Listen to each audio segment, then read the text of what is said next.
Bonjour à tous, bienvenue sur cette chaîne The Artist in Progress. Je m'appelle Myriam Barbet et sur cette chaîne on va parler de créativité, de composition, de chant, d'expression artistique. Donc si ce sont des sujets qui vous intéressent, n'hésitez pas à vous abonner à la chaîne. Alors je suis super heureuse de vous retrouver aujourd'hui pour cet épisode. Ça fait un moment que j'ai pas pris le temps de faire un épisode sur ce podcast, donc je suis vraiment ravie de revenir vers vous. Et aujourd'hui, j'avais envie de vous parler de la reconquête de notre créativité. Voilà, c'est un sujet qui me parle en ce moment parce que justement je me sens en plein dedans. Et du coup, ça m'a inspirée pour faire cet épisode et pour vous donner un petit peu des clés, à la fois que j'ai pu partager avec les personnes que j'accompagne, mais aussi que justement, pour moi-même, je réutilise et que je remets à l'épreuve, en fait, régulièrement. Aujourd'hui, j'ai envie de vous donner quelques tips pour vous aider si vous sentez que la créativité est un petit peu partie de votre vie. Alors, il y a un petit peu deux types de configurations. Donc, je vais commencer par les personnes vraiment qui se sentent complètement coupées de leur créativité. Donc, vraiment, ça, c'est si vous sentez que généralement, ça va de pair avec le fait de se sentir très dans les responsabilités. Vous avez beaucoup de choses à gérer, vous avez peut-être une charge mentale très importante. Une situation qui fait que vous avez peu de temps pour vous, peu de temps à vous accorder à vous-même. Et que du coup, tout ça fait que vous sentez un petit peu une sorte de perte d'énergie, perte de créativité, perte de désir au sens large. Et souvent, ça va avec cette sensation d'être un peu desséché, de faire juste ce qu'on a à faire dans la journée, de cocher les cases de la to-do list en gros, mais sans vraiment, sans supplément d'âme, sans vraiment avoir la sensation de s'exprimer authentiquement ou de vraiment faire quelque chose qui nous ressemble. Voilà, juste d'avoir cet espace pour soi. Donc aujourd'hui, on va parler de ça et je vais vous donner du coup des tips pour retrouver ça. Alors, la première chose super importante quand on veut se reconnecter à sa créativité, c'est déjà d'accepter que c'est une chose importante, la créativité. Je sais que évidemment, souvent, c'est pas forcément la première chose à laquelle on va penser parce qu'on va se dire je dois déjà gérer ce que j'ai à gérer, faire mon travail correctement, peut-être gérer mes contraintes, mes enfants, etc. Mais en fait, être créatif au sens vraiment large du terme, c'est en fait juste être en capacité d'accueillir notre désir, donc nos élans, nos ressentis, ce qui nous traverse, et pouvoir en faire quelque chose. En fait, c'est hyper important. Et quand on perd ça, souvent on se sent un petit peu desséché et pas très vivant en fait.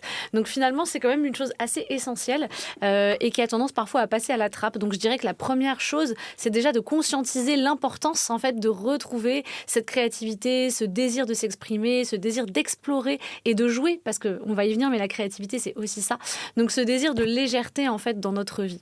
Donc première chose, déjà accueillir ça avec douceur et bienveillance, et ça va de pair avec du coup le concret qui va être parfois un peu plus difficile mais très important, c'est prendre rendez-vous avec l'artiste en soi. Parce que bien sûr, c'est important de conscientiser qu'on a besoin de créativité dans notre vie, mais concrètement, si on ne prend jamais le temps en fait, de s'y consacrer, de se dire que c'est important et de se dire, par exemple, là, je vais prendre 2 heures et je vais faire que, par exemple, écrire ou faire de la musique ou chanter ou dessiner ou qu'importe, on va y venir. Mais en tout cas, c'est important de réserver un créneau que vous allez vraiment consacrer à cette exploration et à cette reconquête artistique essentielle. Donc, dans un premier temps, je dirais que pour pas que ce soit trop lourd, alors là, ça c'est une recommandation, c'est quelque chose que j'ai pu expérimenter avec les personnes que j'accompagne, mais évidemment vous faites comme vous le sentez et comme votre planning le permet. Je dirais que pour commencer, c'est pas mal de faire des toutes petites plages, pas très longues, 10-15 minutes, mais très fréquentes. Parce que là, ce qu'on veut dans cette première étape en fait de reconquête de votre créativité, c'est que ça soit simple, c'est que ce soit pas lourd d'y aller. Ce qu'on veut, c'est que ce soit quelque chose que vous puissiez vous autoriser facilement. Donc ce que je vous recommanderais, c'est vraiment de prendre 10-15 minutes tous les jours dans un premier temps. Par exemple, pendant une semaine ou 15 jours. Voilà, vous mettez un petit minuteur, vous essayez de trouver ce temps, soit le matin, soit le soir, quand vous avez un créneau pour vous, hors du boulot, etc. Et pendant ce petit rendez-vous avec l'artiste, on va essayer de venir reconvoquer, en fait, notre créativité. Comment on fait pour reconquérir cette créativité ? Alors, la première chose hyper importante, ça va être déjà de se connecter, je vais dire, à l'enfance dans un premier temps. Parce que, en général, quand on est enfant, c'est encore le moment où on a quand même moins de choses à gérer, normalement. Et c'est encore cette phase de la vie où on est moins jugeant envers soi-même, on est plus doux, on explore les choses sans vraiment se poser trop de questions, sans se mettre d'étiquettes, sans se donner de rôle. Du coup, c'est une période quand même qui est assez insouciante, donc on va essayer de se reconnecter à ce moment-là et déjà de se poser la question, quels étaient vos hobbies créatifs à ce moment-là ? Peut-être que vous aimiez dessiner, écrire, chanter, danser, faire de la musique, faire du bricolage, faire des travaux manuels. Voilà, j'en sais rien, mais du coup, en tout cas, déjà, prenez le temps de vous poser la question, à ce moment-là de ma vie, qu'est-ce que je nourrissais ? Comment je m'exprimais ? Voilà, sans aucun jugement, sans aucune contrainte. Voilà, quels étaient mes hobbies ? On peut déjà peut-être en lister là 3, 4, 5 qui vous viennent spontanément. Donc déjà, je vous invite à le faire. Peut-être que vous pouvez poser cette vidéo et prendre le temps de vous poser la question. Voilà, qu'est-ce que j'aimais faire? Quels étaient mes hobbies enfants? Et puis, dans un second temps, bien sûr, on va se reconnecter aussi à l'ici et maintenant. Parce que vous n'êtes pas juste un enfant, vous êtes un adulte maintenant, un ou une adulte. Et du coup, vous avez peut-être des centres d'intérêt nouveaux, des choses que vous avez envie d'explorer. Donc, ça peut être vraiment des choses complètement nouvelles, peut-être des choses que vous n'avez jamais essayé de votre vie, mais qui vous font envie.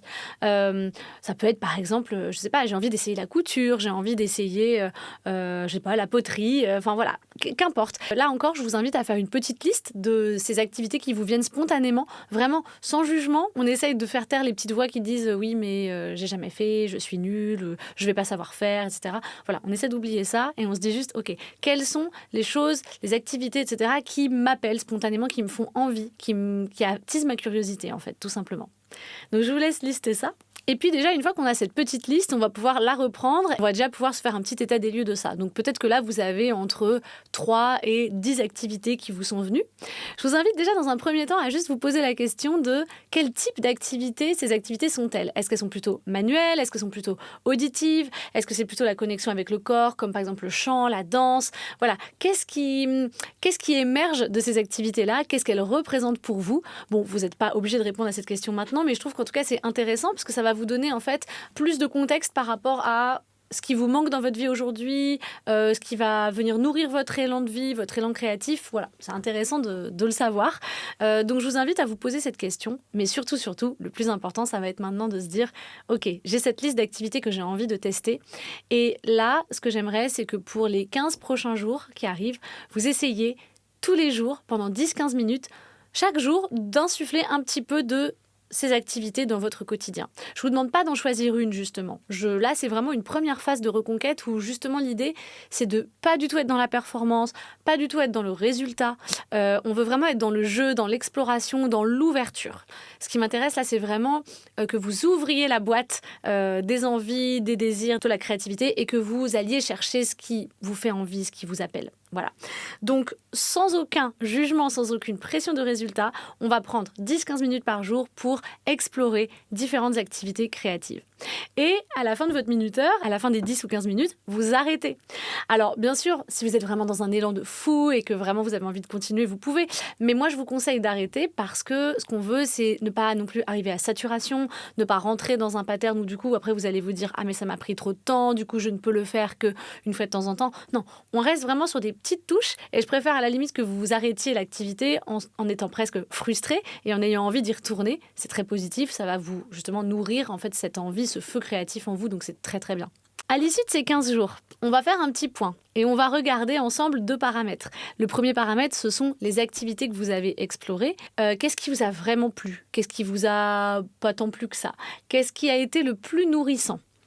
Alors, peut-être que tout a été nourrissant, mais en général, quand on fait ça, il y a quand même peut-être 1 ou 2 activités qui vont venir un petit peu s'imposer à vous. Vous allez vraiment ressentir que oui, ce truc-là, ça me fait vraiment du bien.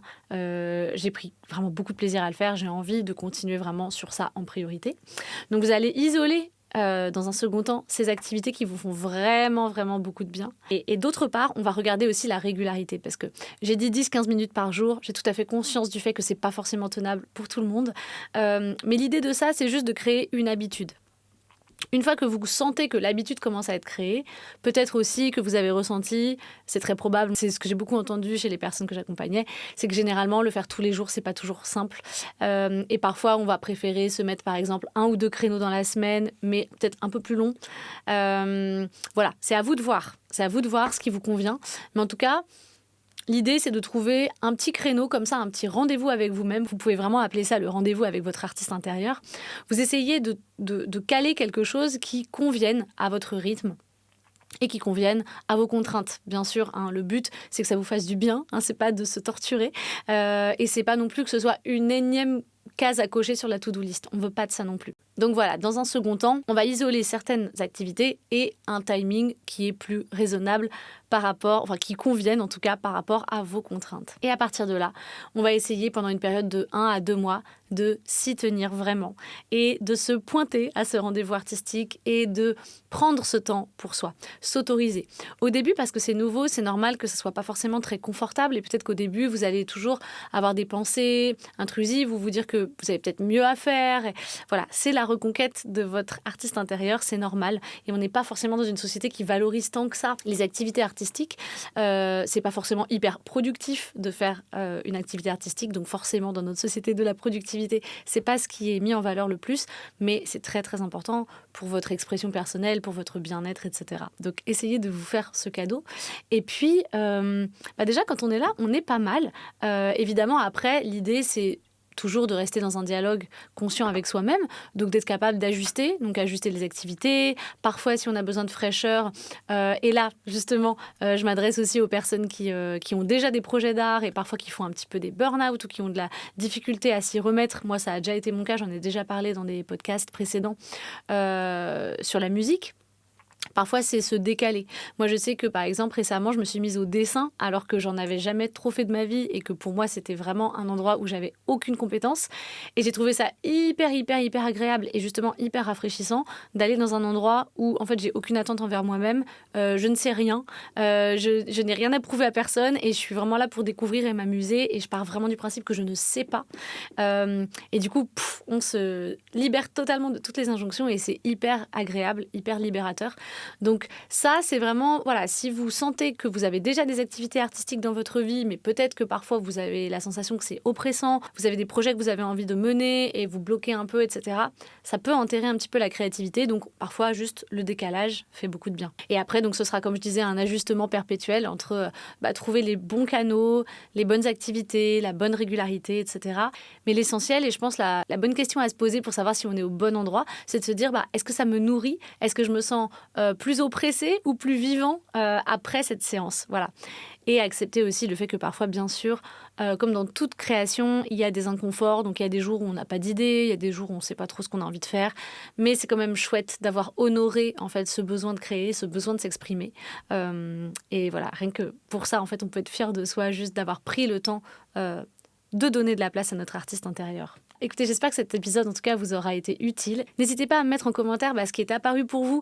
Est-ce qu'en regardant cette vidéo, il y a eu des envies qui sont venues pointer le bout de leur nez? Est-ce qu'il y a des activités que vous avez envie de démarrer? Et puis pareil, si vous avez des questions ou des craintes ou des choses que vous aimeriez partager, n'hésitez pas à le faire en commentaire, je serais ravie de vous répondre. Et puis bien sûr, si vous avez envie d'aller plus loin, si vous avez envie de bénéficier d'un accompagnement vraiment plus individualisé, personnalisé pour vous, sur mesure, eh bien je propose du coaching artistique ainsi que du coaching scénique et du coaching vocal, mais aujourd'hui on parle du coaching artistique. Donc vous pouvez prendre rendez-vous avec moi au lien en dessous de cette vidéo. Les séances de coaching artistique durent 1 heure à 1 heure et demie en moyenne et on va faire une première séance pendant laquelle on va faire un bilan complet de là où vous en êtes avec votre créativité. On va forcément parler un petit peu aussi du coup de l'environnement dans lequel vous êtes, de l'environnement dans lequel vous avez grandi, puisque c'est important pour comprendre aussi le rapport qu'on a à notre expression personnelle évidemment. Et puis bien sûr, on va parler et on va découvrir ensemble vos envies, vos rêves, ce qui se met sur le chemin et on va avancer ensemble sur tout ça. Et surtout, vous reconnecter à votre expression personnelle. Voilà. Donc n'hésitez pas à prendre rendez-vous, c'est au lien en dessous de cette vidéo. Je vous remercie pour votre attention, je vous souhaite une très très bonne journée et je vous dis à bientôt pour un nouvel épisode de podcast.